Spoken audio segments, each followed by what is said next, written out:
guys, if you remember yesterday we talked about mean, median, mode, and range. You took a pre-test on mean, median, mode, and range. So today I'm going to show you a video over the definitions of mean, median, mode, and range.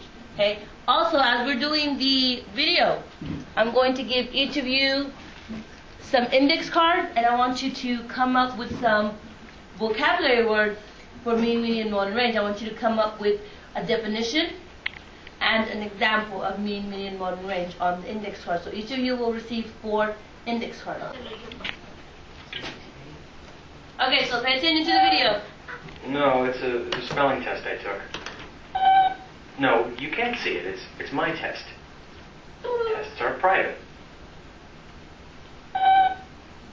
Dear Tim and Moby, I'm always getting mean, median, mode, and range mixed up. Can you tell me the difference? From Lola. Sure thing. Take this spelling test that my class just took. Our teacher posted the scores on the blackboard, without any names, of course. We use the terms mean, median, mode, and range when we're talking about a list of numbers like this one. The range is the difference between the highest and lowest scores. Okay, so what did he say the definition of range is? Someone raise your hand and tell me. The highest and lowest score. What do you mean about the highest and the lowest score? Okay, so what do you mean by subtraction? What's another word for subtraction? What did he say? Starts with the D. The difference. So on your vocabulary word, I want you to come up with a vocabulary word or a definition for range. So on one side, write the word range, and then on the other side, write a definition. So what is the definition of range? What is the definition of range again? The difference, find the difference of the high and the low. Alright, good job. So in your words, I want you to come up with the definition for range.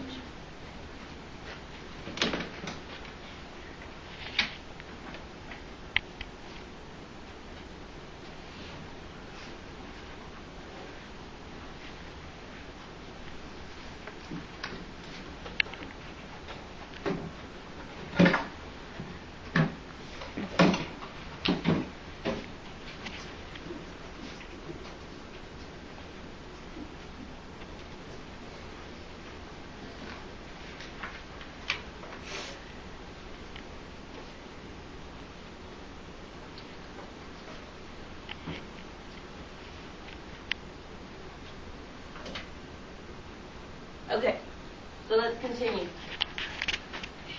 Subtract the lowest score from the highest score to get the range. So the range of this list of scores is 34.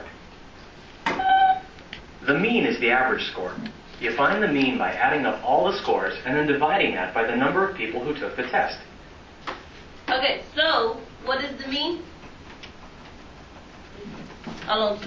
Add up all the numbers and divide it how many, like, the numbers are. Okay, so the mean is the average. It's the average score. So in this case, it's just like your test score or your grade for the class. We add up all your grades that you've done in class, and then we divide by the number of grades you have. Okay? So the mean is the average. Or you take your numbers, add them all up, and divide by the number of terms that you have. Okay? So in your own words, I want you to write a definition for mean.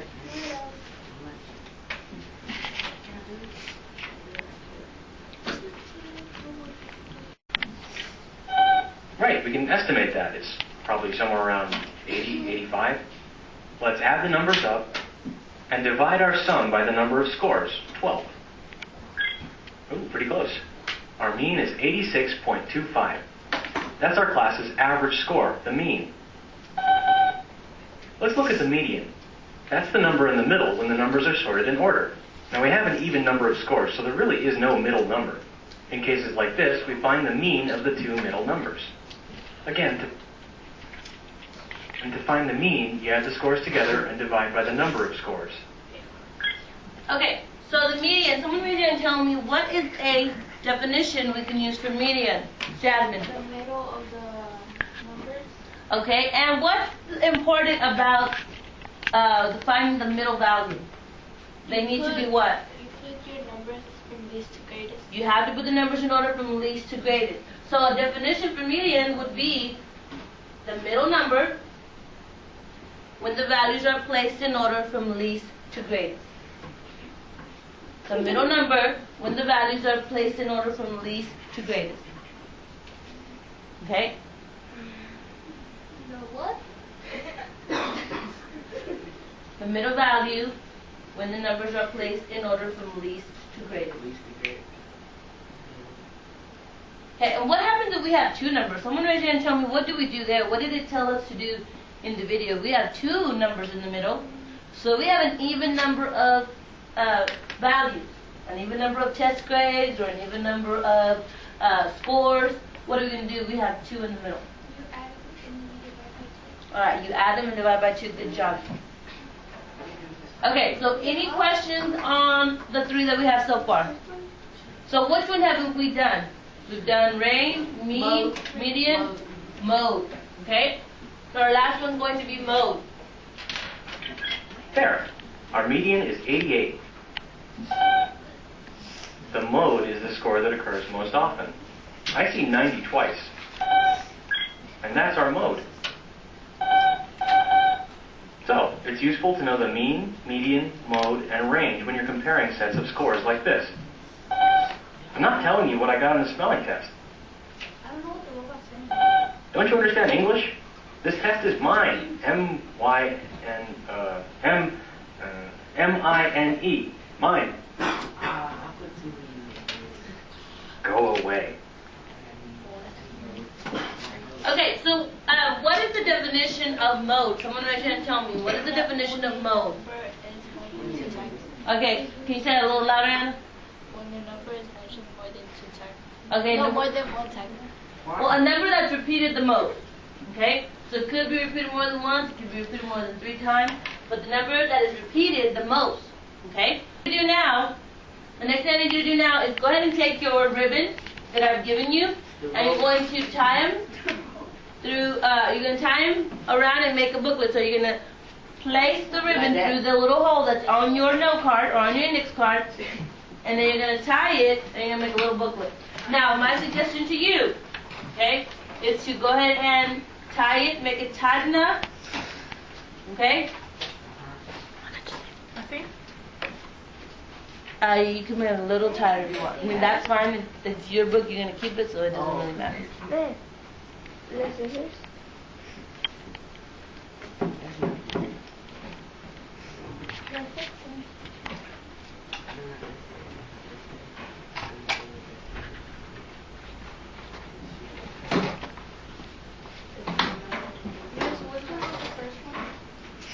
Mean. Well, actually, range we did first. But it does not matter the order you put them in. These are yours, and you're going to take this with you, so it doesn't matter what order you ¿Lo put them amarramos en el medio? Karen.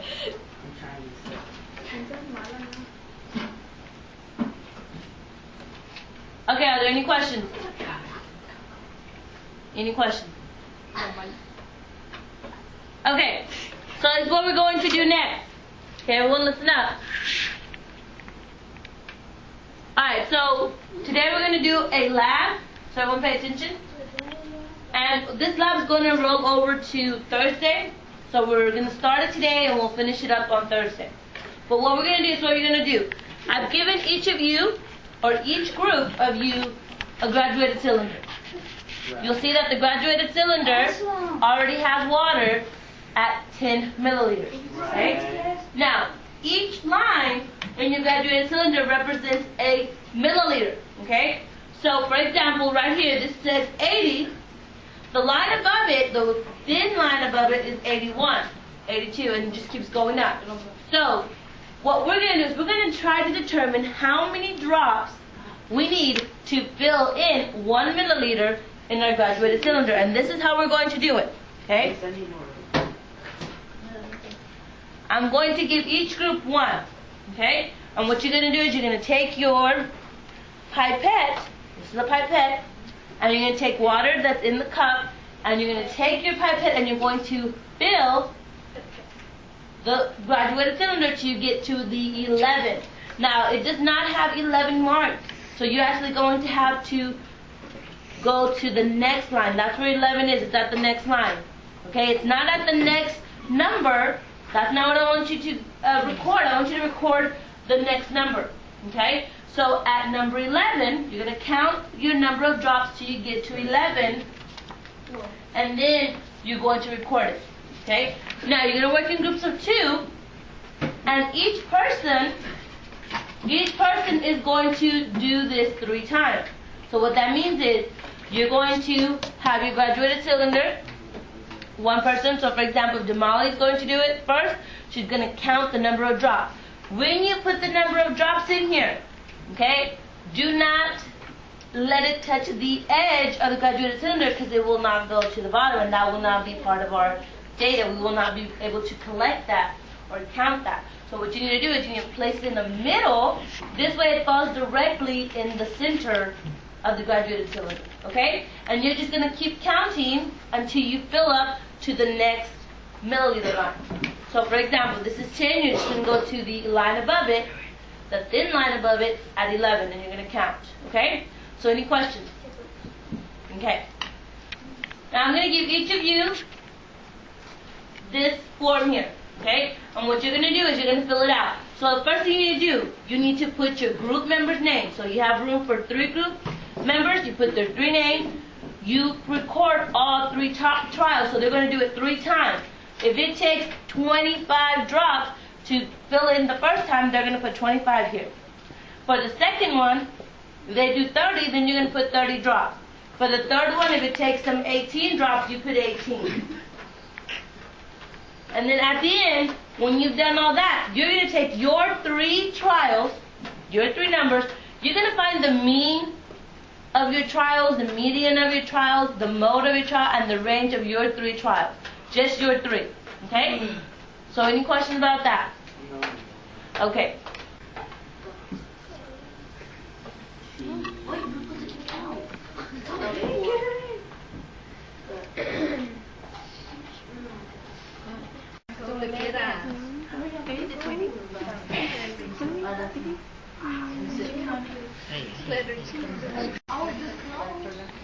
You have to tell me. Are you there? Who's there? He's always there. How does he know?